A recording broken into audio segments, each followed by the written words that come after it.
if I never messaged Justin that day, if I fucking cowered away from messaging him, I'd probably fucking still be pulling wire. Yo!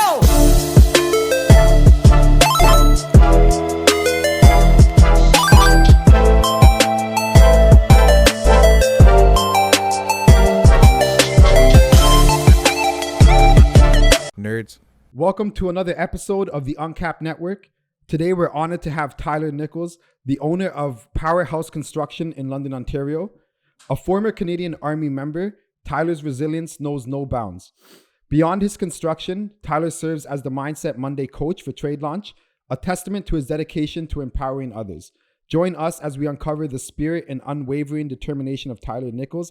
Brother, thank you so much for coming on today. No worries, man. Thanks for having me. Appreciate it. How's your day going?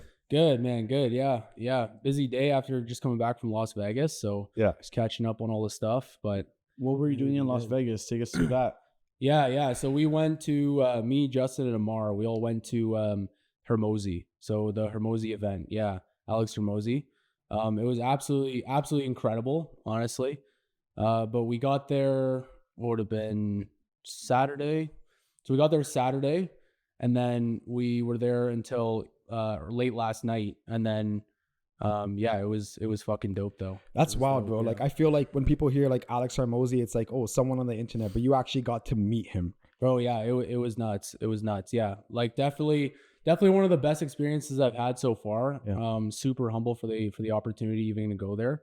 The event was absolutely sick. It kind of started with basically it was like a presentation. So there was like a huge presentation, all structured. They had everything ready to go. Yeah. And then from there, the second day was like what they called round tables. And that's when you got to like dive deep, ask the questions you wanted to ask. So it went around the table. You were in groups of like 15, 20. And they had the bosses there to really show you what's up, answer the question. And what were some of the biggest like takeaways that you took from that event there? Yeah, definitely the biggest takeaway was one thing that they really talked about was turning a what into a who. So like, for example, a problem such as, your closing rate is not high. Then that's kind of the what, and you want to turn that into a who. So your closing rate's not as high as you want it to be per se. Okay, and then you turn that into a who, and you say, okay, who is responsible for this, right? Is it me? Am I not training the guys to the ability that I need them, right? Are they not following the instruction to get better, right? Or do you even just need more sales guys, right? Like one thing that Hermosi always says is more, better, or new, right? That's always going to be the answer is more, better, or new. So either, someone needs to get better. You know what I mean? You need to have more, and very, very, very limited amount of time is new. Like new is kind of like your last resort is what he was saying. So that was definitely a huge game changer for me. Even when I got back, I wrote down my biggest constraint in my business and literally had it written down and then turned it into a who. You know what I mean? And then from the who, you can go to how. How are you going to fix it, right? Yeah. Who do you need in place? What do you need to do? Could you take us through that moment and like who's that problem now? Or not problem, but who's that person you identified?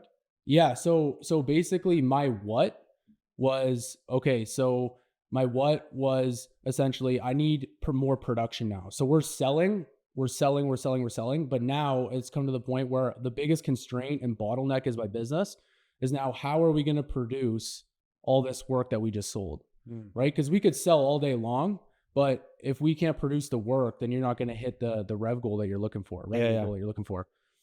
So now that turns into who. So I turn that into, okay, what do I need? And so I kind of figured out that my who is going to be to hire more laborers, and I need one more like site super basically. So I watch over the site. So, and then how are we going to fix it? So already I had one of my guys when I was away throw up job ads.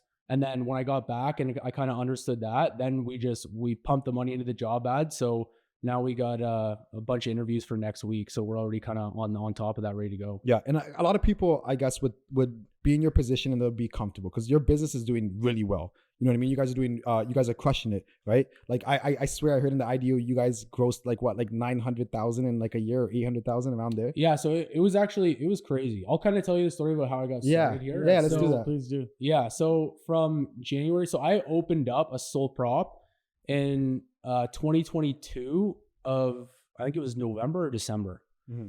And so I didn't really do anything with it until about January of 2023. So from January to 2023, I went from pretty much making like, I don't know what it was, like maybe 15, 20K a month. Yeah. And then that kind of actually turned into, by the end of it, by September, I had maybe like 240, maybe $250,000 done. So, and then from September, it was funny. So Justin, right, the owner of Trade Launch, I hopped on a call with him, and I'll kind of tell this story about, it was really funny actually. So I actually had been following Justin for a minute. So I actually DM'd him and was like, hey, Justin, like, been following you for a while, like, really think what you're doing is sick, whatever. So I challenge him to 75 hard. No way. Yeah. So I challenge him to 75 hard. I'm like, listen, if I can beat you in 75 hard, now keep in mind, I've been doing it for a minute now. So I was chilling. This is my day to day. Yeah. So I challenge him and I message him back in like, I don't know what it was, like 10, 15 days. And he's like, oh yeah, bro, whatever. Like I failed. Like, and so what the bet was for an hour of his time. I just wanted to hop on a Zoom call for an hour. Value. So just for an hour, right? So I hop on this call, right? And he's like, okay, listen, you know what I mean? What are your goals? What is this? What is that? We're kind of answering some questions. And then from there, he took me into what I now know as a closer call. But the funny part of that is like, I really set up my setter call myself. Yeah. By challenging him. You set your, and of course, of course he's going to be like, oh yeah, I failed. Because this is another guy to join. Right? Yeah. So that's kind of what we laugh about now, is fucking funny at the time. Yeah. But so from that closing call, it was September 1st. Yeah. September 1st was when I finally joined Trade Launch. September 2nd, my 2 weeks were in my job. Wow. So he was like, yeah. So you had a job and you also had a business. Bro, yeah. So you're from an electrician, right? Before? Correct. Yeah. So I was from January to September. Well, I started in like 2018. Yeah. Okay. So, and that was the biggest thing for me, was obviously when you have a job, you're secure. So it's like, to make that decision just like that, it's intense. Oh yeah. So when Justin told me, man, look, like you have some work booked out. I think I had like a month booked out or whatever. You have some work booked out. Fucking make the jump. Like, now's the time. Yeah. Right. And I already had been watching his content, like following him a little bit. So I had a lot of trust, and I was like, dude, this guy's running $1 million painting business, $2 million painting business, whatever. Like, this guy's legit. So I literally quit my job as an electrician. I'd been doing that for like 4 years. Damn. So it was take sketchy. Us through that. Like, did you like hesitate at all? Like, yeah. So honestly, I was honestly hesitant on the call. And then I keep telling myself, like, I was made for more. I was made for more. I was made for more. And I was like, this is the opportunity. And I literally just closed my eyes and I made it up in my head. I was like, fuck it. Let's fucking do it. Yeah. So from there, I literally was just like, fuck it. We're done. You know what I mean? I handed my 2 weeks, like I said, the next day. Yeah. And literally signed up for Trade Launch. And dude, like, Trade Launch, like, fucking changed my life. Legit. It was fucking crazy. How do you pull yourself to make these rash decisions that obviously propel you forward? Yeah, I would say, dude, like, honestly, a lot of it. So like, I would say I'm like I don't know if you guys have heard of the book, Surrounded by Idiots. No. So that's basically a book where they break down people into like 4 groups. So they break them down into colors. So there's like red, blue, green, and yellow. Okay. So red and blue are like the highly driven personalities. And I would say I'm a red. The only difference between red and blue, really, the main difference is analytics. So blue is a little bit more analytical, whereas red is a little bit more like hard-headed, just fucking go. Yeah, go, like go. Visionary, like exactly. We'll figure it out. Just go. Yeah. Right. So I would definitely say I'm a more red type personality. Where was I procrastinating a little bit? Yeah, for about 30 minutes. Yeah. And then it was like, let's fucking do this thing. Yeah. Like, I was like, I know I can fucking do it. I'm hard-headed. You know what I mean? Like, I already reinforced that thought of like, I'm a fucking animal. I'm an animal. Let's do this. Yeah.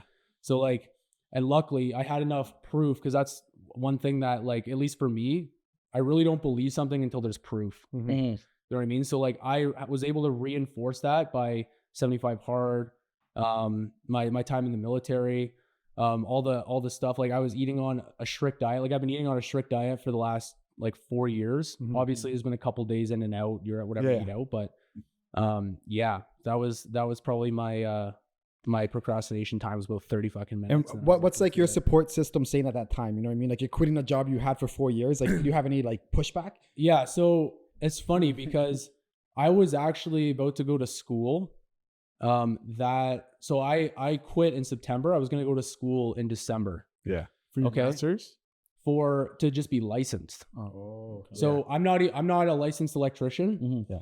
So, but that's why it was so big, because I had gone through 4 years of my apprenticeship. I'd already been to school twice. Okay. To complete your apprenticeship, all you need is 9,000 hours, and then go to school 3 times, and then you write your CFQ, which is your final test. Yeah.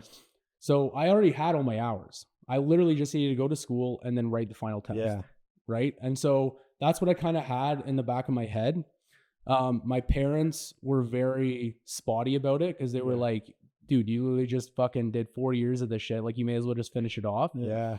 But I knew I could make something happen in that amount of time. So really my thought process behind that was like, okay, in 3 months, how is it going to benefit me to kind of wait this out and go to school if I know for a fact I could do more and make more money, have more of my time back in the same amount of time? Yeah.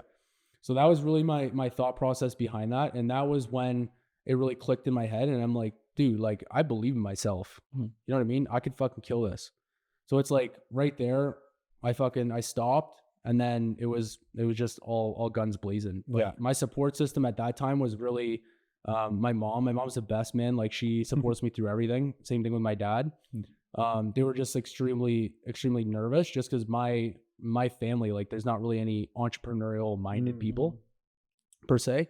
So it was just that big jump of being like, holy fuck, like, my son's literally just quitting his job. Yeah. So I can only imagine, right? Yeah, especially just the naturally mother love. Like, you want to protect your child, you know what I mean? Like, so now that she sees like the results, she's like, holy shit, like, good for you, whatever. But that was kind of my support system. Yeah. So then you joined Trade Launch, and then how does the business expand from there? Yeah, so it was crazy. Like I said, I did about $250,000 in 9 months, and that was all nights and weekends. Yeah. So because I was still working. Oh, yeah. So we were right. What's that? Sorry? You have to prove it almost in a way to yourself. I really did, honestly, because I knew, I was like, you know what? Like, there's people making fucking millions. Sure. There's people that like drive cars that are worth more than people make in fucking 20 years. So it's like, how is there people out here doing this when I'm stuck pulling wire all day? Yeah.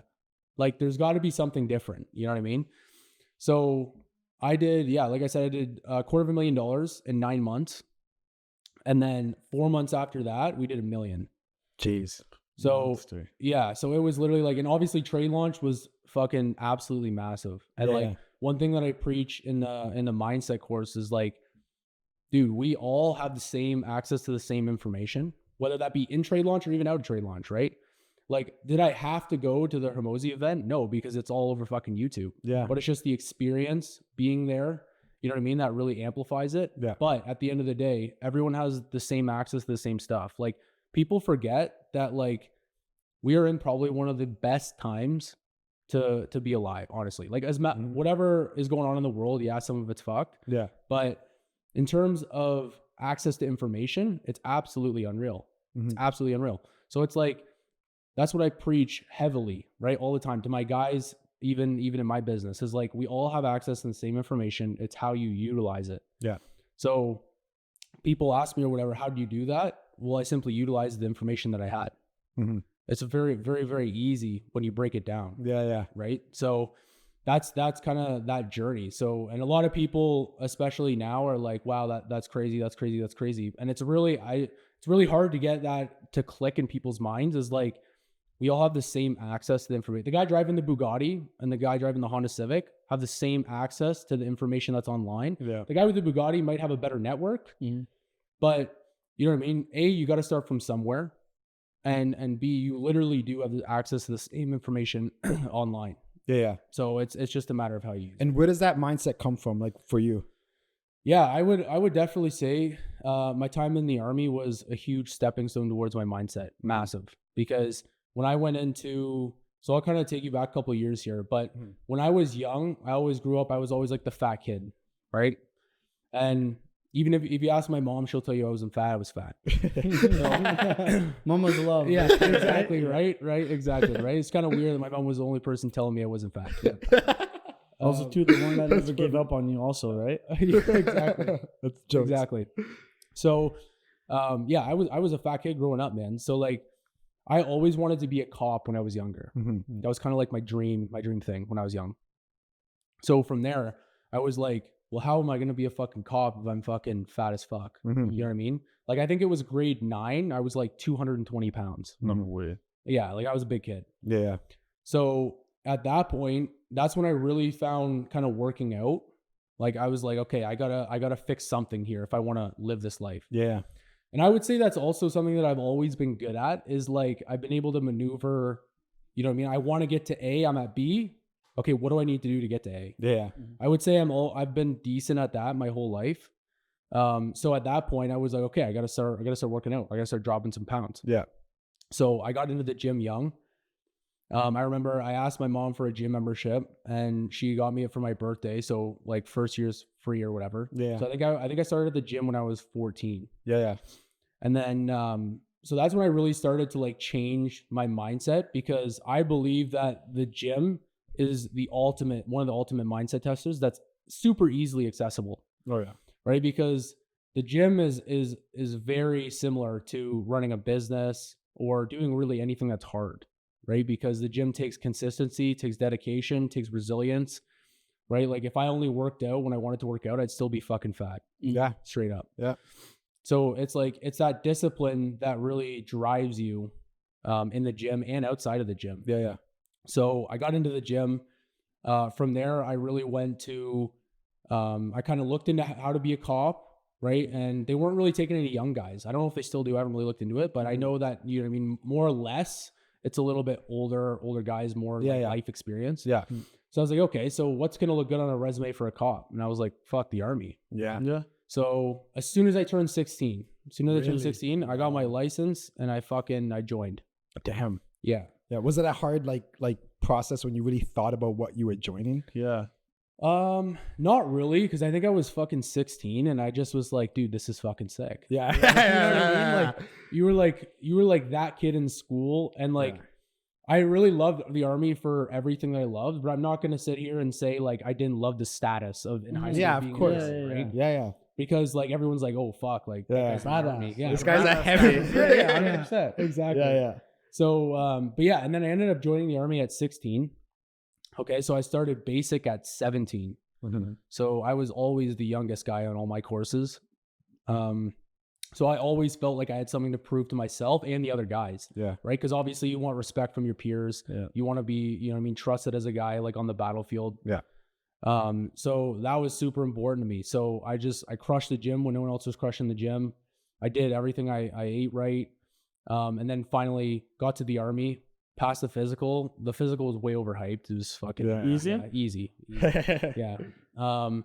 And then, passed the physical, went to the aptitude test. And so the aptitude test is pretty interesting because what it is it's actually really different. Like it's like no other test that I've taken. It's just identifying shapes. It's really weird. It's like identifying shapes. It's like basically seeing your creative ability almost. And then I've never fucking been good at English. So it's like different word plays. Like they'd be like, what's an anomaly to like some crazy fucking word. So it's like, it's pretty interesting. Yeah. So anyways, I passed the aptitude test.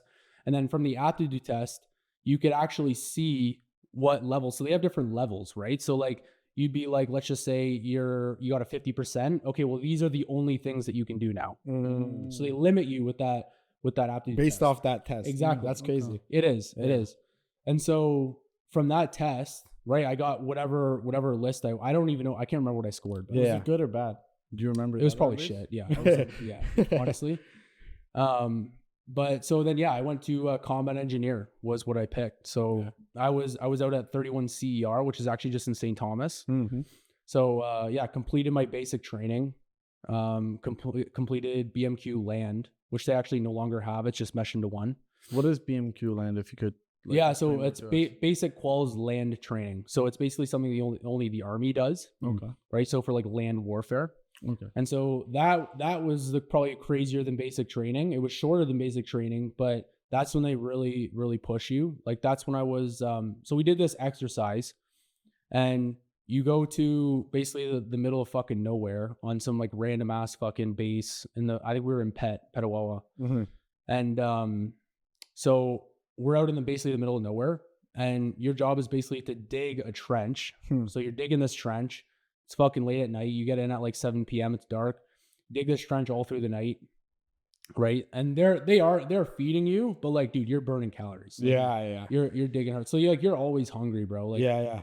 And then so once these trenches were dug, we actually stayed awake for 4 days in these trenches. That's wild, bro. Yeah. Like, how do they keep you guys awake? Yeah. Well, basically, so of course the instructors, they're on 8-hour shifts. So Yeah. So they're they're coffee. They're fucking. There they go. Yeah. They're good. Yeah, they're good.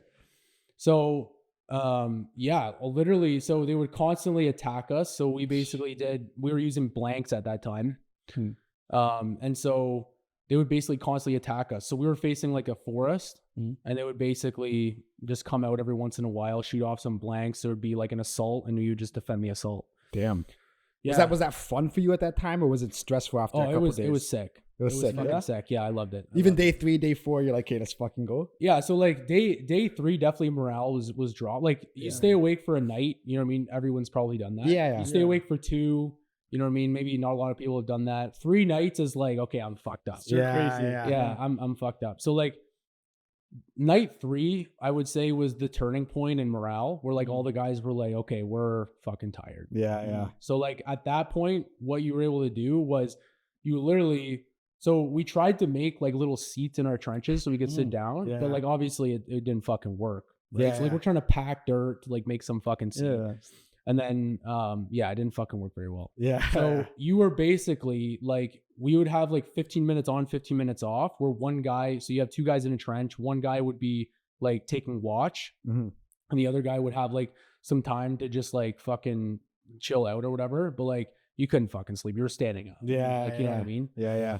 So night 3 was definitely the turning point. Night 4, I was hallucinating. Really? Straight up. Yeah. Straight up. You're like hearing shit, seeing shit, or? I was seeing shit. I was seeing shit for sure. Yeah. Like it was really fucked. And so like at that point, we would sometimes like get out of the trenches and clear a specific area for training purposes. And like, dude, I can remember like there's guys literally walking, sleeping. Like, I'm not even joking. It's fucking crazy. Yeah. And so like even me, like you would blink and you'd be like 50 yards ahead of you. Damn. Like you were really fucked up. Yeah. Did you guys identify like who were leaders and also 2 followers in that moment? Like what do you mean by that? Being in the trenches, like you're sleep exhausted, like your resources are gone. Yeah. Did you guys realize like who would be a leader in that and who would not stand up to that position? I would say that you really started to understand like who would break. Like, because that really show you, like the army shows you your limits. That's why I think it's so important that like, I think it should be mandatory personally, just from 18 to 20, a couple of years, get in, get out. Yeah. But that's one thing that if you haven't been to the army, like a lot of people don't know their limits truly. Like they haven't been pushed far enough, because most of the time, like you're not going to show your own limits. You have to have somebody over your head being like, do this, do this, do this, do this, do this. Or life forces you to. Yeah, exactly. Right. Yeah. So most of the time though, like if you're in your house or whatever, like you're not going to think to yourself, okay, how long can I stay awake for? Like, is it 4, 5, 6 days? Like, so like you don't really think about that. Or like how much can I lift with 2 hours of sleep? How much can I push with 2 hours of sleep? How far can I run with 2 hours of sleep? Yeah. Like they do all this stuff, right? Yeah. And their favorite fucking shit too was gas mask runs.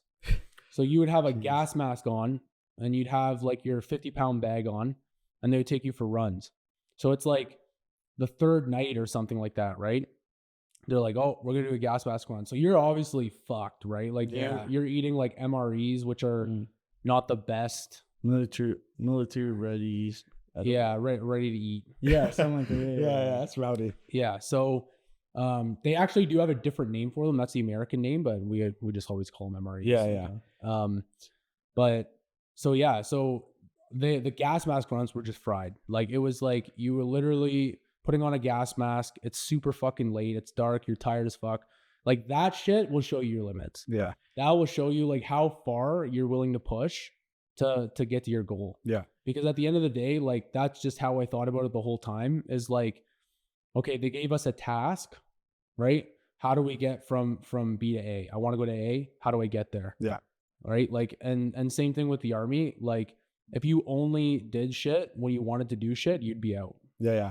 Because How long did it take you for your physical and your mental to adapt to the new person you were becoming? Like, was that a process? Like, or, and then was it like easy after?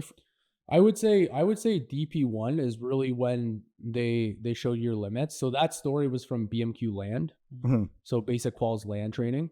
But my DP1 in Gagetown, New Brunswick, that was when I really like got shown my limits, because it was like at least with the basic training and the basic training land, like you could have, because I did it basically, they call it part-time, where like you actually go back home. Yeah. To your family or whatever for the night. Whereas like DP1, you're in the shit. Yeah. Like you're in it. So it's like now you're basically in a tent with like however many guys. I think it was like 12 guys. Mm-hmm. And they basically, they run you through a fuckload of training every day. Like you're training constantly, 24 hours a day almost. Yeah. And it's like usually you get like 4 hours of sleep, and you got to go to your classes. So your classes, you're not trying to fall asleep. You like there was sometimes literally where like I would like literally have to go to the back of the room, do jumping jacks to stay awake. Damn. Drink what? Another trick that I learned too is like, so you had a 15-minute break. And little army trick that I still sometimes do to this day is that if you lay down flat and put your feet above your heart, you'll fall asleep like fucking quick. Jeez. So if you truly are tired, like if you're lazy, it's not going to work. But if you're actually tired and you need to still get shit done, like throw your feet above your heart. You know what I mean? I don't really know the science behind it, to be honest. Yeah. But that's just what they told us. So there was guys, like there would be guys, like 4 or 5 guys just fucking posted up doing that. Yeah. Right. So that you get that like 10-minute nap quick. Yeah. So, but yeah, dude, it was. And how old are you at this time? I was 17 still. Jeez. 17. Crazy, bro. That's just wild, bro. I feel like life really came at you fast at a young age. Yeah, it did. And it was like something that I would fucking never take back ever. It was probably one of the best experiences of my fucking life, honestly. Like really showed me my limits, like I was saying. And that definitely poured into like my life that I have now. Yeah. Sure. And what were the biggest takeaways, like a couple takeaways from the army that applied to like your business? Yeah. One thing that I would say, like direct translation, resilience for sure. Like having that mental resilience is something that is definitely made. I don't think you're born with resilience. Yeah. I think that you have to have that made in your mind, whether that be through experiences, whether you have the ability to produce resilience in your head alone. But either way, it's definitely made. And so resilience is one of the biggest things, right? Like if you don't feel like doing something, just fucking do it. Yeah. You know what I mean? Like there was times too, like even the second week of DP1, dude, I was fucked. Like I was like, holy shit, like this is real. Yeah. Like really, really big eye opener. Did you ever break? Honestly, no. I'm not gonna sit here and say that there wasn't a time where I was like, this is fucking hard. Yeah. But never once did I think I'm done. Like never once did I ever be like, I'm done. Because like even like as a kid, right? My dad especially, right? Always start where you finish. Always start where you finish. You know what I mean? Like if I didn't want to go to hockey practice, you're going. If I didn't want to go, like we're talking like when I was 7, 8. 9, right? Same thing with football practice, you go. Right. So that's another sport that I think is amazing too for life is football. Yeah. Was it hard for you to change like your identity as someone in the army to a businessman? Because I feel like, you know, like once you leave the army, you feel like you're attached to that identity for 3 years. Was that hard transition for you? I would say when I got back, it was like an addiction. I instantly missed it. Really? I instantly missed it. As soon as I got back to London, right? Because you go from 100 miles an hour to 0. Yeah. Like I really understood the mindset of how people, so I never went overseas, but I really do now understand the mindset of like how people can get so addicted to that energy over there. Yeah. Because I think that PTSD is not what happens to you, but it's what happens to you. It's the comparison, right? You have something to compare to now. Right. So that's why, like, for example, like if you see somebody get hit by a bus or something, that's still PTSD because you have something you can compare it to. Yeah. You know what I mean? So when these guys are over there, it becomes an addiction more or less than anything. Yeah. Right. Because you see all this, your brain starts to be like, okay, this is normal. Yeah. You know what I mean? And then you start to get happiness from that. Yeah. Right. And then once you come back and you don't have that same happiness, we gotta flip the switch. You gotta be like, okay, I'm back. Yeah. So I would say that was probably the biggest thing, is like when I came back, it was something that I really did miss. And it took me probably a couple of weeks to like get out of like that rut. Like it was like, fuck, I really love that. Yeah. You know what I mean? It was almost like a drug. Yeah. For sure. What did business do for you to give you that feeling? I think business, so like one thing that I compare the army to business is like quite often is the army is like all about uncertainty, right? Like you have no idea what you're doing the next day.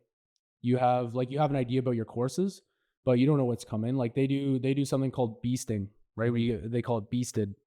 So we'd come back after an 18-hour day and you'd see whatever, like 3, 4, 5 like course officers, master corporals, sergeants, whatever, sitting at your camps. You know you're about to get fucked right up. Like you come back after this day, you're fucked, right? Yeah. And you know you're just about to get blasted. Yeah. And like, so they would just make you do crazy shit, right? Like you'd come back to camp sometimes and your camp would be fucking torn up. Like shit's on the roof. Damn. Shit's just thrown in the woods. And they'll be like, okay, line you up. Okay, you have a minute to fix all this. Damn. And you're like, holy fuck. So obviously you don't get it done in a minute. Yeah. But then they give you 2 minutes. You still don't get it done in 3 minutes. And then they keep throwing shit in between. Yeah. Right. Eventually you get to the time where you have 10 minutes, you get close, and then no. Right. So I would say the biggest comparison between business and the army, I'd probably say attention to detail. That's huge, because in inspections with the army, everything's the exact same. Like, bro, your socks, the way that they're folded. Bro, and even like the bed sheets, right? They have to be like crisp. The toothbrush. Really? Same. Really? Oh yeah. Everything. Yeah. Right. And same thing in business, right? You have to have attention to detail, whether you're doing like, I know contracting is a little bit more attention to detail than maybe something else. Yeah. But in any realm of business, you have to have some type of attention to detail, right? Yeah. So that would probably be the biggest one. The second one that I took away is just being able to push through when you don't want to, right? So like that mental resilience aspect. Yeah. Because there's lots of times in businesses, man, like if you have like a shitty sales day, you're like, fuck, why do I even do this? Yeah. You know what I mean? Yeah. And then you have a great sales day and you're like, fuck, this is awesome. Yeah. Or like whatever, right? Like you get an unhappy customer that says to you, you're like, holy fuck. You know what I mean? Or like fires come up all the time. And it's the same thing with the army, right? It's like, you don't know when you're going to get beasted. They're just going to show up and it's going to be a fire that you just have to deal with. Yeah. So it's like you grew that muscle already through the army. So like now, like in your business, when shit happens, you're kind of like, I know this is like, I'm used to this in a weird way. Yeah. Exactly. That's dope, bro. And like, I guess why a construction business? Why was that the outlet? I would say because that's really the only thing that I knew at the time. Yeah. Right? Is like I didn't really have any experience in anything else, like other than like shooting guns, blowing shit up. Yeah. And fucking, the fun stuff. And fucking pulling wire. So like one thing that once I started really thinking about a business, I kind of resorted to construction because that was the area that I was in. And then that's when I really started focusing in, and I would actually like take notes on my phone about processes of different trades.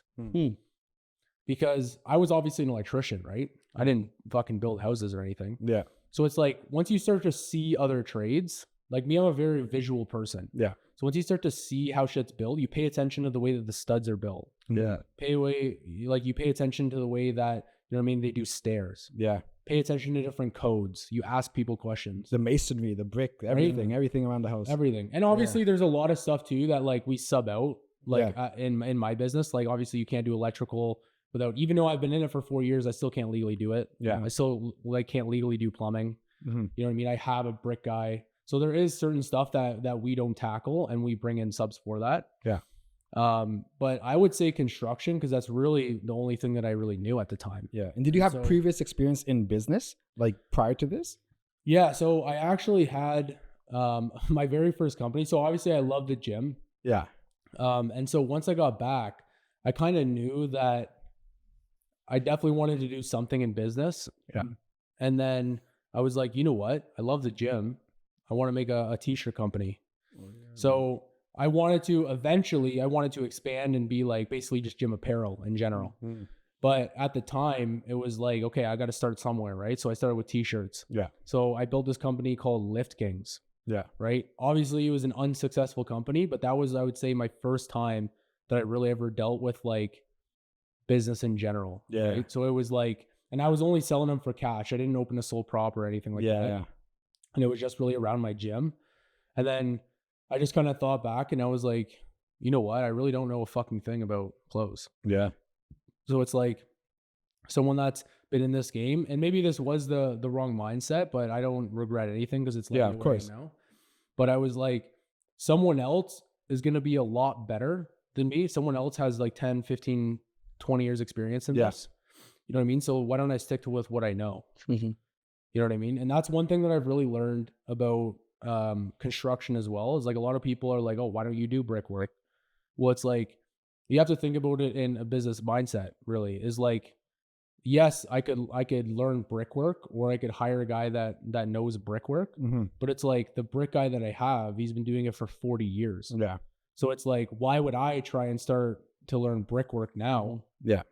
Right? If I want to do brickwork, I could do it. Yeah. But it's like, this guy has poured his life into brickwork, so obviously he's going to be better. Yeah, it's like a book I read, like Who Not How. Like don't figure out how to do everything. Like instead figure out who can do that thing for you, right? So like Exactly. So you adopted that mindset very early on with your business. Exactly. Yeah. And that's actually one thing that the Army does teach you as well, right? It's like the huge aspect of teamwork. How do you bring a team together, and how do you get them all into the same vision? Yeah. You know what I mean? And that's one thing that I would say I was pretty good at in the Army, was always building a team and having a team around me that knew exactly what was going on. Yeah.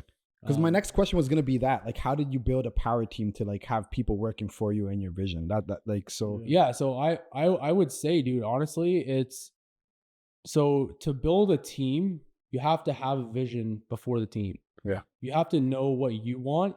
And then once you know what you want and what your vision is, then you have to bring in other people and show them where they fit into your vision. Yeah. You know what I mean? Like, you don't want to say, okay, boys, we're going to make me as much money as I fucking can, because like no one's going to fucking, the boys are gone. Yeah, they're gone. 100%. Right. So like, even though I think money is a byproduct of hard work. 100%. Yeah. What are your core values when you bring people in and you tell them? Yeah, I would say for sure resilience, honesty, dedication is huge, because especially with door-to-door sales, it's fucking hard. You know what I mean? Like, you're going to be out in the snow, the rain, the heat. You're going to be knocking on doors. People are going to tell you to fuck off all the time. Yeah. You know what I mean? So you got to have that dedication. Self-development is a huge one. Okay. All the guys in and I've kind of been arguing back and forth with some of the guys, like, is that a core value? I don't know, but I'm going to say it's a core value. Self-development? Yeah, I think so. 100%. Yeah. And that's one super important thing that I preach, is like, when you come and work for the company, it's not just about the company. It's like, I want to have an atmosphere in a construction company that I think to at least my knowledge has never been done before, where it's like, I want to have like a fucking family. So like, we go on rucks together, we do team workouts together, right? We try and make each other better, right? We have mindset courses that I teach within the company. And that's a good way to weed people out as well. Yeah. Right. Is like, if you don't want to do this, that's fine. But like, you're just not going to fit here. Did you always have that leadership quality in you from like young, or was that something developed through the Army? No, I would definitely say I've always had that. Like, I've always been like, you know, like back in the day with your high school buddies, like you have like that one guy that's like just kind of whatever. Yeah. I'd say that was me, to be honest. Like, humbly, I would say that was me. And I would say I've always been good at dealing with people. Like, definitely my sales skills have improved greatly, right? From opening that. Yeah. But definitely a good background, at least a good starting point for sales, but just being able to talk to people, be able to figure something out. Like, I'm sure you guys all know that one guy that like is scared to ask for directions. Yeah. You know what I mean? And you just, like me, I'm just like, dude, fuck, like, I'm at B, I want to go to A. How do we get there? Let's ask this guy. You know what I mean? Whatever. Right. So I refer to that a lot, the B to A thing, because I think that's very, very important. Like, a lot of people overcomplicate it, right? Yeah. So Juan, take us through Mindset Monday. Why was that something they chose you for? And also, what is Mindset Monday? Yeah. So Mindset Monday in trade launch was something that kind of Justin and I really talked about to implement. Why he chose me, I think, honestly, like, I like humbly say this, but I'm a fucking killer. Like, I'm an animal when it comes to that stuff. Yeah. So like, I don't put up with any shit. I love helping people, right? That's one of the best things that I think a man can get out of life is being able to bring other people up with you. Obviously people that want it, that's the biggest key thing. But Mindset Monday basically is a course that Justin and I kind of cooked up, and it was really to amplify the minds of the people inside Trade Launch, just because, like I said before, we all have access to the same information. Do you have the discipline to implement it? Yeah. Do you have the resilience to continue to implement it?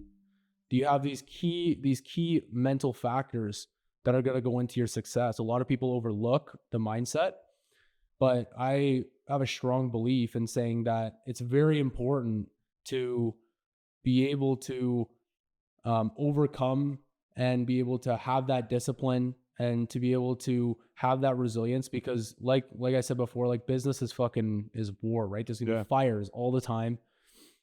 So it's like, do you have that? Do you have that ability to carry on those things? And if not, that's okay. But that's why Mindset Monday's there. Yeah. So it's like the guys that show up to Mindset Monday, right? Those are the killers. Those are the guys that really give a fuck. Those are the guys that are going to succeed, because if you don't have your mindset in check, dude, you got to start there. Immediately. Yeah. No, 100%. And I was going to say like that mentality, did you have a mentor or did you have anyone guide you at like a younger age, like where you grew that mentality, or something came out of you naturally? Something definitely came out of me naturally. I definitely would say that the Army was my mentor in general for my mindset.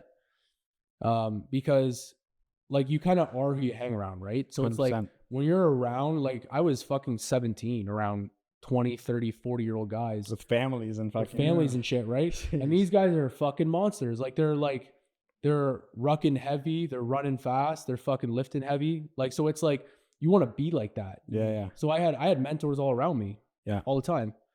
Right? Even though the nightlife got a little out of check sometimes, but it's like when it came down to work, these guys will work like they're workhorses. Yeah. Right. So I would say that those guys were my mentors. Like the guys that I went on course with were really the guys that were like, right, they set the standard. Yeah. It was like, this is the standard. You know what I mean? And you have guys that are obviously going to be like way more mentally strong in the Army. You have guys that are going to be way more physically strong in the Army. Like everyone's going to have their strong suits.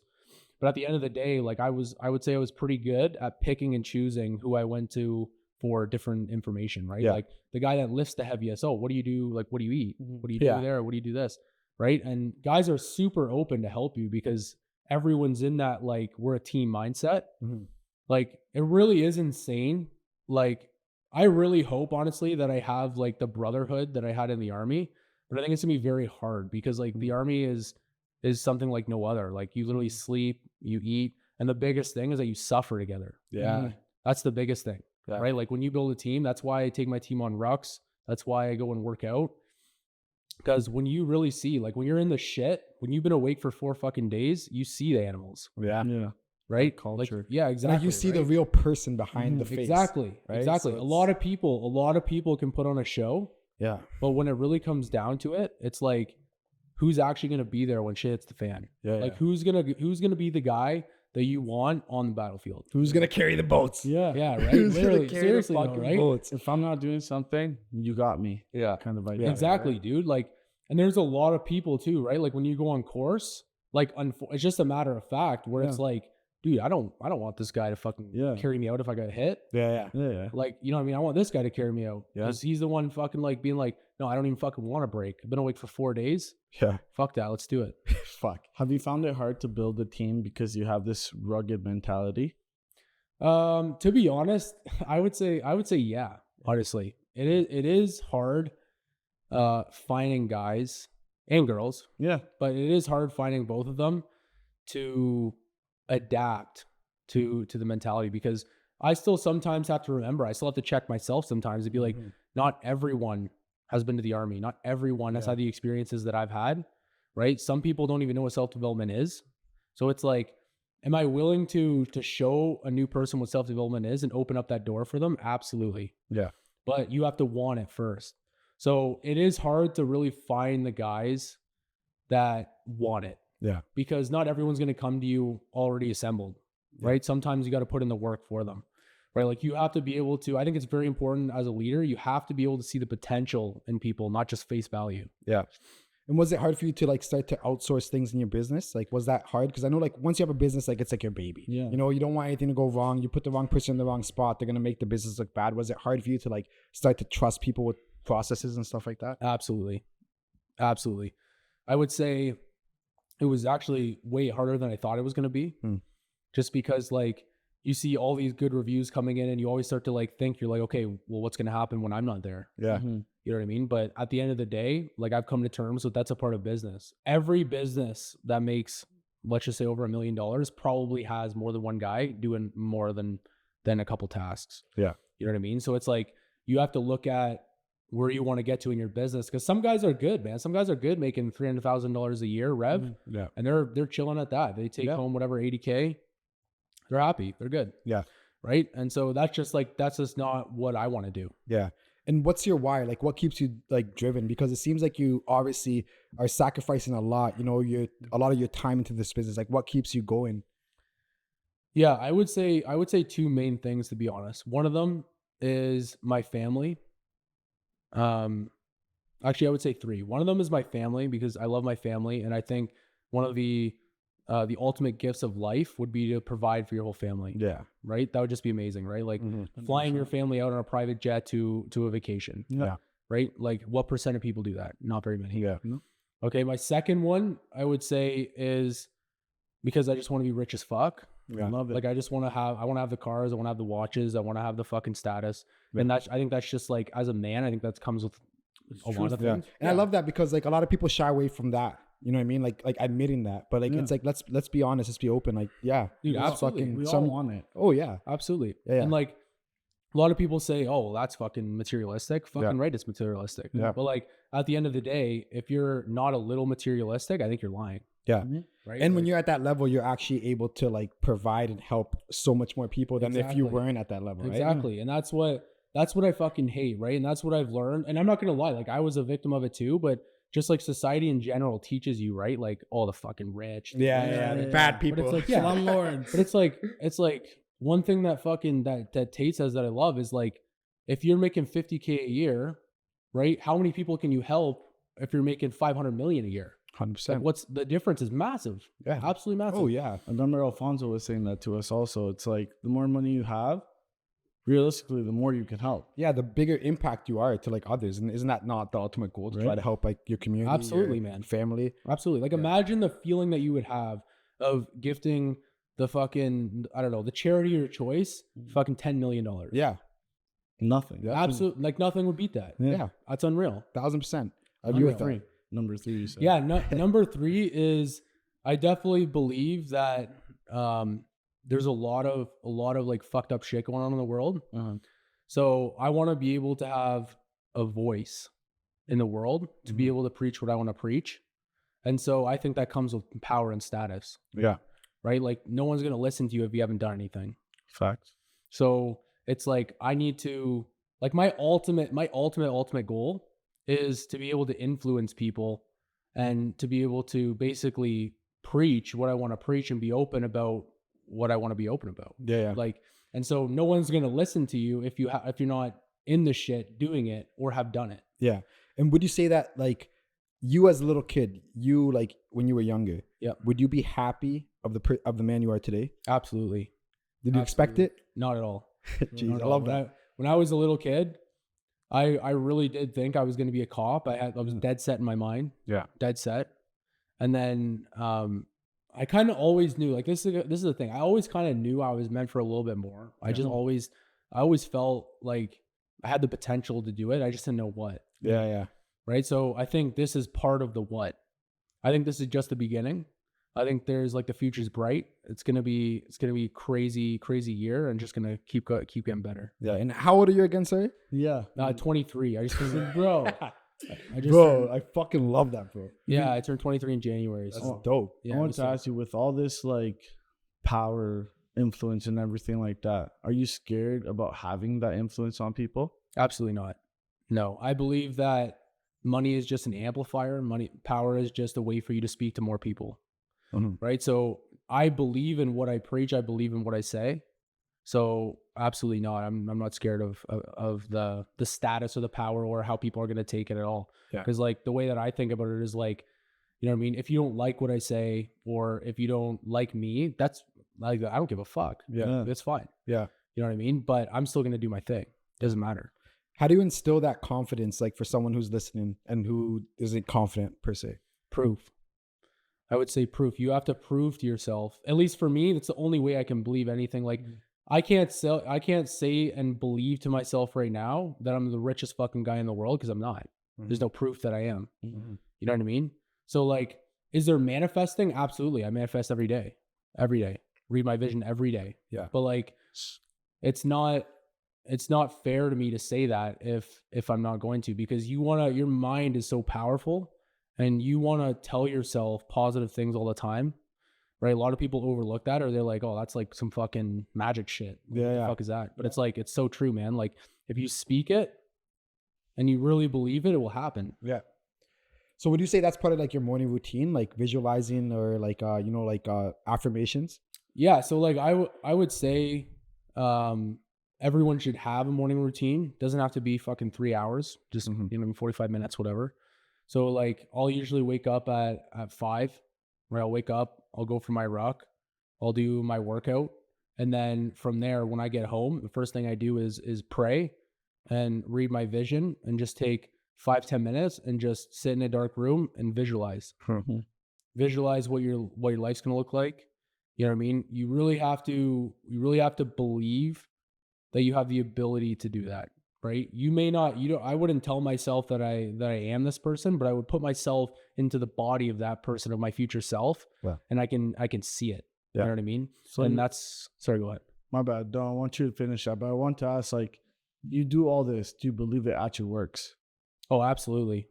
Absolutely. Like I believe, honestly, like when I first started it, I was like, dude, fucking, I'm just going to think about it and it's going to happen. That's fucking yeah. You know what I mean? Yeah. But like, as you really get more, as you really get like deeper into the self-development and deeper into the business, right? Like it takes a wild mind to be able to actually sit there and say, put yourself in your future self and be like, this is what I'm going to have. Yeah.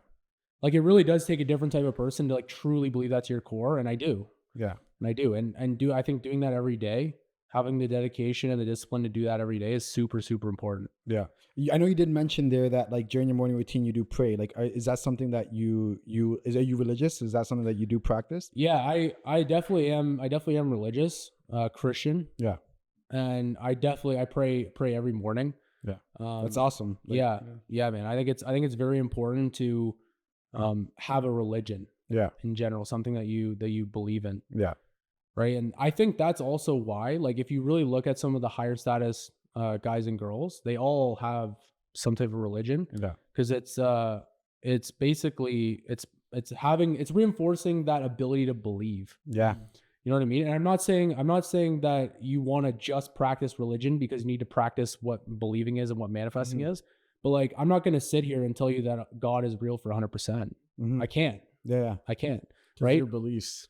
It's my belief. Right? It's my beliefs. It's what I stand for. Yeah. So it's like you have to have that ability. And I also think, like God has already written my path. Yeah. I mean, he knows what's up. He knows what's going to go on.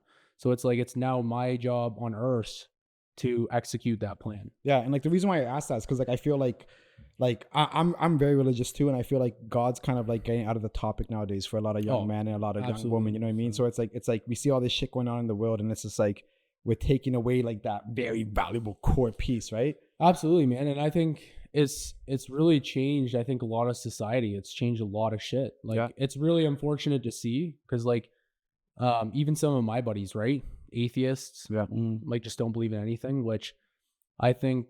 It really changes you as like a man when you really actually deeply believe and have a spiritual connection. Yeah.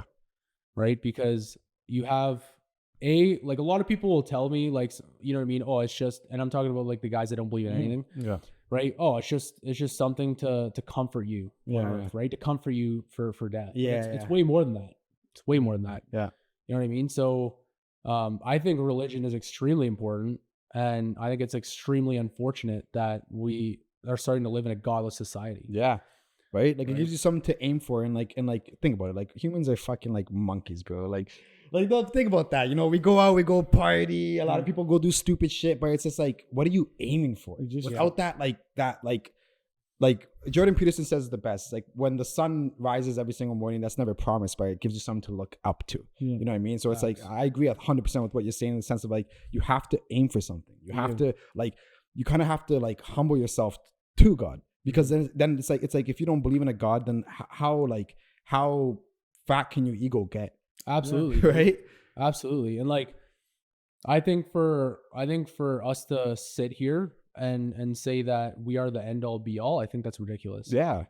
I think that's absolutely ridiculous. I think there's something much greater than humans. Yeah. And I think like it's very important to, like, I'm not gonna lie, I'm not gonna sit here and I go to church every Sunday. Yeah. Like, absolutely. Ditto. But yeah, I believe that, me personally, I believe that you don't have to go to church every fucking day. Like, I know like my grandma, like, bless her heart, but she's at the church like 5 days a week. Yeah. You know what I mean? Yeah. And like, like that's amazing though. It's amazing, absolutely amazing. But it's like, I truly do believe that when I'm speaking to God, I'm heard.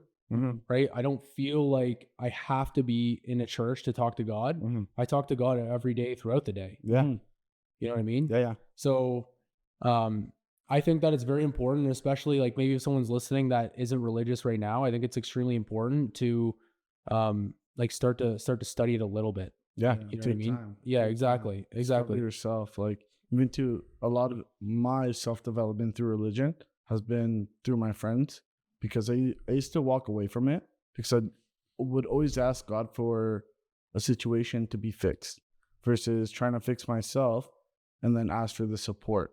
And I think that's the biggest problem with people nowadays is you want an immediate reaction to your wishes. But at the end of the day, you need to work on yourself before you can get to those wishes. Absolutely. Absolutely. And I agree with that 100%. Because it's like I was kind of saying before, I really believe that like your life is really laid out for you. But if you just lay in your bed all day and don't do fucking anything, then like, you know what I mean? Like, what are you going to get done? Yeah. So it's like, I believe that my life is laid out, and I believe that God has given me like my skills and my talent, my mentality in order for me to execute that plan. 100%. Yeah. So it's like you have a responsibility down here on earth to execute everything humanly possible, and God will take care of the rest. Yeah.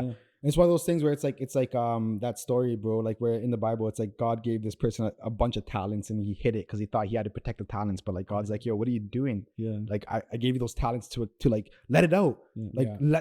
let it shine. You know what I mean? Like, whether you're good, like talker, whether you're good at like relationships, whatever, like, work on that, double down on your skills, right? Because like, that's why I put you here and gave you those talents, right? So Absolutely. that's special, bro. That's special. And like, I love to talk about like that sort of thing with like successful entrepreneurs, because I feel like I said, like, it's something that isn't talked about enough, and it's something that a lot of successful people have.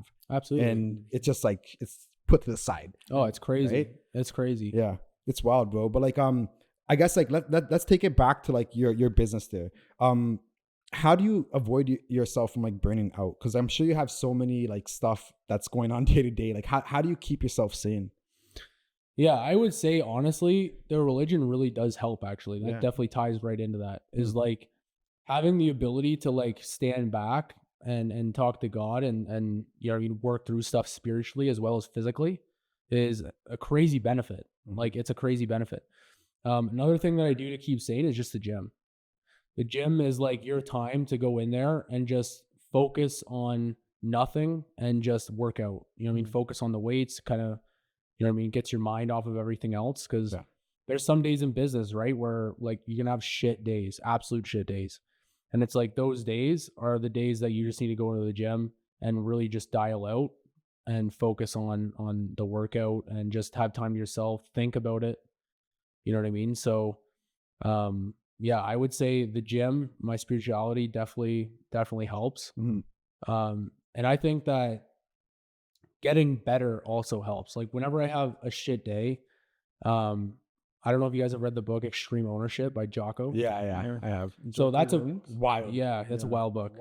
But so that's a book that I absolutely love. So now when anything happens, it's like, okay, how could I have prevented that? Yeah. You know what I mean?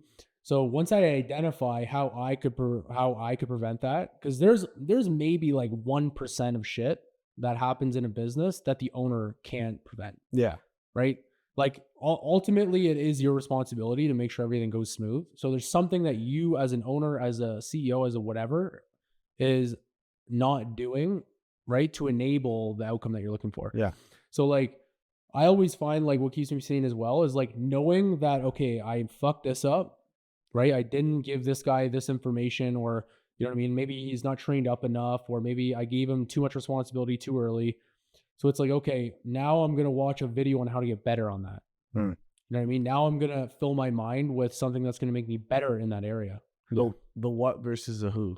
Exactly. Like you mentioned earlier. Exactly. Wow, Exactly. Full circle. Exactly. Right. So that's kind of honestly like one big thing that helps me is like the comfort of knowing that I'm now going to get better. Yeah. You know what I mean? Just sit down 30 minutes, watch the video, an hour, watch the video, take the notes. You know what I mean? It's sick. Yeah. Like, and where do you see your business in the next couple of years? Like what are your visions for that? yeah, dude, I would definitely say, like this year, 2 to 2.5 million. In the following year, I want to double again. That's Fine. I want to go 5. 10, Yeah. then 100. Yeah. So one thing that I love about Andy Frisella was he had 100% growth. I think it was like 4 years in a row. Damn. And Yeah. I take that to like, we all bleed the same blood. Yeah. We have more resources than he had fucking 20 years ago. Yeah. So it's like, why can't I do that? Yeah. No reason. It's absolutely no reason. And like talking to you for a bit, bro, like it's very clear that it's not the money that is driving you. Is it like, do you feel like it's a sport? Like, is it just business? Yeah. Like, Absolutely, dude. Yeah. Absolutely. Yeah. It is a sport, right? It's like, it's the same thing as football, right? Yeah. Like you have an objective in football to get the ball into the end zone. Yeah. You know what I mean? But you might be an O lineman that all your job is to do is just block one guy. Yeah. So like myself, I picture myself as a coach on the sidelines, right? And it's like a good coach is going to actively coach, right? Is going to actively coach and actively move people to where he needs them to be. You know what I mean? Okay, maybe you're not the best for this role. We're going to try here. Yeah. So it's like, I think that's very important to be in that coach mindset and be able to play the game, right? Like that's literally like Alex Ramose's podcast, The Game. He treats it like a game, right? And it's the same thing. Like once you adopt that mentality, I think it becomes a lot less stressful when you think about it as a game. Yeah. And what were the biggest obstacles that you had to face, like scaling your business so fast and so quick? Yeah, dude. I would like one thing that Hermosi said. He was like, you're gonna have sometimes where you're gonna have exponential growth. Yeah. And you're like riding a fucking rocket and you're like, what the fuck is going on? That was me. That was me straight up. Like I literally didn't have the infrastructure to be able to implement it in my business to scale that quick. Yeah. Like I didn't have the fulfillment ready. I didn't have any, like I had systems from Trade Launch, but I didn't have the systems scaled to that extent. Yeah.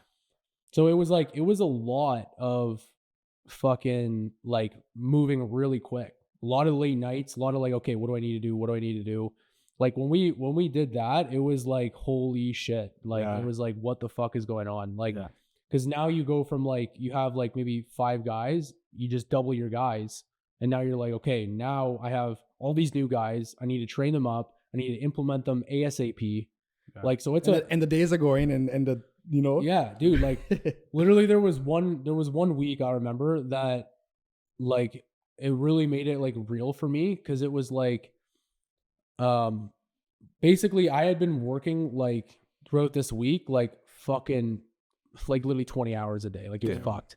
Damn. And so like, it was literally just me like implementing. I still do sales to this day for my company, but it was like still keeping up with the sales side, still like, training like new door guys we still had. On top of that, the fulfillment guys. Now I need a fucking PM. So I ended up not even hiring a PM. So I was literally just doing it all, juggling the whole thing. Trying to let go of the baby is really hard for you. Yeah. It was because like, it's like I said, like you have all these great reviews, like, and people start to see you as the business. So now my biggest fear was like, okay, well, when, You know what I mean? This guy shows up to the house. Is it going to be the same vibe? Is it going to be the same same interaction?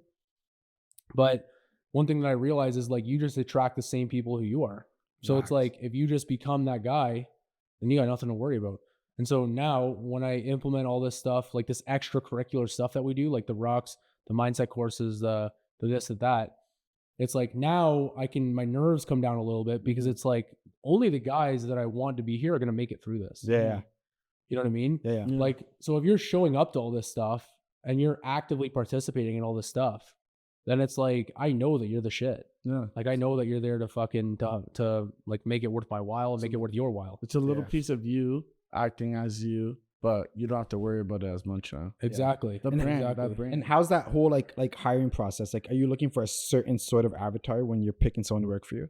Yeah. So honestly, like I always try and snipe guys from the gym all the time. Well, that's it's smart. That's smart move. That's super smart. Yeah. So I always try and snipe guys from the gym. Definitely if you're out for dinner, like there's going to be like a waiter that's just an absolute fucking killer communicator. You know what I mean? You can snipe guys there. Wow. And a lot of people don't really like think about that. They just think like, oh, I just need to post something on Indeed, wait it out. Yeah. But it's like in reality, dude, like I'm actively working all the time. If I see somebody that's good, hey man, what do you do? Yeah. Like, you know what I mean? Same thing with a waiter. Like would you want to make more money or do you just want to make $16 an hour? Yeah. You know what I mean? And then obviously like people are going to react positively to that. Oh, I want to make more money. Yeah. Okay, well here's how. Like, are you interested?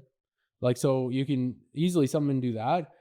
Like right now we're hiring for more production guys again. So it's like, even now I always like have my eye open for guys like at the gym. I know who's kind of in construction, right? Just from being at the gym. Yeah. So it's like, hey man, like you looking to move? Looking to do something? You looking to move? It's like the one brand when they wear the hat. What is it called? It's just the C. You know, they're in construction, or a K. You were telling me about this. You were telling me about this the other day. Hold up, listen. It's like the biggest construction brand. Elliston? Yeah, no, it was like started with a C, Cart or something like that. Oh, Carhartt. Yeah, Carhartt. Like, for example, If they're wearing a hat, you know they're in the business. Carhartt. It's like you see people who wear Carhartt, you know they're usually like in the construction or something like that. And a lot of time, Carhartt, it's actually one of the best like branding companies, right? Oh, absolutely. Everyone wears Carhartt. Now it's a hipster thing. Why? Because great quality, great workers, and it's also represented by like the brand of, if you're wearing Carhartt, you're probably one of those sick like contractors, stuff like that. It's It's so true. Yeah. So true, man. So anyone with a Carhartt hat in the gym, watch out for Yeah, Tyler. you He's can gonna hide, be recruiting You'd you. be sniping. Yeah, exactly. literally. No, man, that's awesome. Like, even to what I love most about you is like you're really locked in on like your own mindset, and you try to develop others in a way that brings the truth out of them. Yeah. Absolutely. And do you feel like okay, you went from the army to businessman to successful businessman, and now you're coming back from an event like meeting Harmozy, Layla Harmozy and Alex Harmozy. Do you feel like you're on another level now? Yeah. Like, Yeah, I would say like one thing that, first of all, I'm super grateful that I even got the opportunity to go. yeah, Like that was just like when I got told I was able to go, it was absolutely nuts. Yeah. oh yeah, It was nuts. And like, to be honest with you, I did have a little bit of pushback because it's like, that's the first time that I was leaving my business, literally like out of the country away. yeah, interesting, yeah, So that's when I was kind of like, holy fuck. And like, it was funny enough, like now I'm like, fuck, what was I doing? But like, yeah, even Justin, he like literally had to like sell me on it a little bit. Like he was like, dude, like this is like crazy. Like fucking, you gotta come. yeah. So I was like, fuck it. So set up all the guys or whatever, like made sure everyone was good. And then we went. And to answer your question, do I feel like I'm on like a different level? I feel like I'm on the right path. Yeah. I feel like I'm on the right path.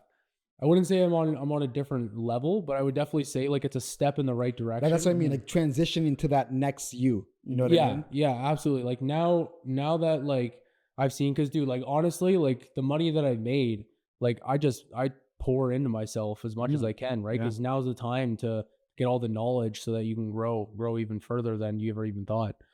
So it's like now, like we also have another trip booked in July to go see Scottsdale? Yeah, The boys are going too, eh? Oh, it's sick. Yeah, Sick. bro, it's gonna be Yeah, it's gonna be crazy. So Yeah, like, yeah. there's that one. Next year, I'm not gonna go this year, but next year I really want to go to the Vault. Oh yeah. PBD, like that would be Yeah, fucking yeah. crazy. But yeah, man, I'm really, really invested into the self-development, and like I'm just super jacked up that I have this opportunity, because sometimes I'll literally just like be so humble for the fact that like if I never messaged Justin that day, if I fucking cowered away from messaging him, I'd probably fucking still be pulling wire. That's wild to think about. Yeah. bro. Yeah, it is. I love Yeah. that self-realization too, though, because like you have to humble yourself almost, right? Oh, absolutely. Yeah. Dude, like that one message, That's all it took. that one action just changed the You course of my didn't life. even know him either, so it's like, what? Yeah. Yeah. Yeah. That's fucking crazy. But it's like they say, bro, like when your mind's right and when you're like, you know, you're praying for the right things, the world is going to work in your favor. Absolutely. You know what I mean? So like of course that little idea of you messaging Justin that day, it was for a reason, Yeah. right? No, it was fucking And you took that crazy. and you ran with it. You ran far, bro. Sounds You're crushing it, bro. It sounds simple, but Yeah. the work behind it's everything Yeah. else, right? And the thing is, like, do you feel the same way? Like you're just getting started. Although all this absolutely. success, though, you're just getting started. Dude, I haven't done fucking anything. Bro, Literally. 23, bro. This guy's I the know. limit still. Wow. Yeah. I literally, like, I haven't done anything. Like, luckily, I have some like fucking studs around me now, which is fucking amazing. Just because, like, that's something that I literally did. Like, I remember I literally like was praying for that when I first started like my company. I was like, I kind of felt like I was in no man's land. I thought I was like a little bit head of the group that I was hanging out with, Yeah. but I didn't really feel like I fit into that next fucking level. And then, really, yeah, like I was just like, you know what, like, please God, fucking let me have this group of friends that I've been asking for. Like, please. You know what I mean? Finally, I feel like I've achieved that. Yeah.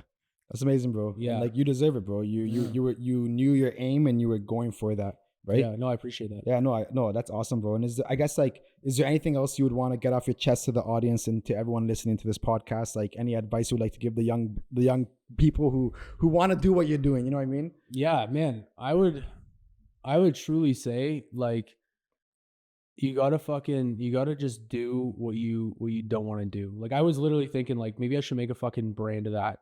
You know what I mean? Do what you don't want to do. Yeah. Because like, That's sick. that line alone has just changed my life so much. Like, just anytime that you really don't feel like doing something, you should probably fucking do it, right? Within reason, obviously. Yeah. But that line has changed my life. I think it's very important that you find some sort of religion, whatever that may be. Like, make sure that you have a good spiritual character and spiritual life. I also think that find that group of guys as soon as you can. You know what I mean? Like, it took me whatever 9 months, maybe a year to like really get that. But dude, it's so fucking worth it. Like, once you go through the actions, and the thing that a lot of people don't understand is, like, that next group that you're praying for is not going to come if you don't prove yourself first. Yeah. Because you have to, like, you know what I mean? Like that saying goes, like, words are cheap. Yeah. Right? Action, right? Results is what you're looking for. So once you can get that, you can really get to that next level, and you can really fucking, like, just explode, man. Like, once you just finally get, like, fucking being at Hermosi with these guys and being in the room with like multi-million dollars, like, bro, there's probably $500,000 to $1 million in watches. Oh, I just said watches. Just in watches. Too. He's just like, let me see that watch over there. Huh? Yeah, That's bro, wild. literally, man. Yeah, Literally, yeah. man. Like, there was fucking like APs, Audemars, Rolexes, fucking crazy, bro. And so like, it was funny because like guys would be sitting with their arms crossed, and I'd be fucking looking for the crown on the fucking, what is that there? Yeah. But like, yeah, dude, fucking crazy. And just like the contacts that you get, the fucking people you meet, like, dude, it is so fucking worth it. Like, you just gotta fucking buckle down and fucking get shit done. Like, at the end of the day, and that's gonna be one of the most important things ever. And for like the listeners who want to like get into contact with you or want to maybe work for you, like how can they reach you? Yeah, so my Instagram is Ty Nichols _27, which is TYNICHOLS _27. That's my Instagram. So I know you guys kind of just We'll started plug it seeing in too. but I got you. Yeah. So I really just started posting like some content like recently. Yeah. And I definitely want to be a little bit more active than that, because I think the stuff that I say is important. 100%.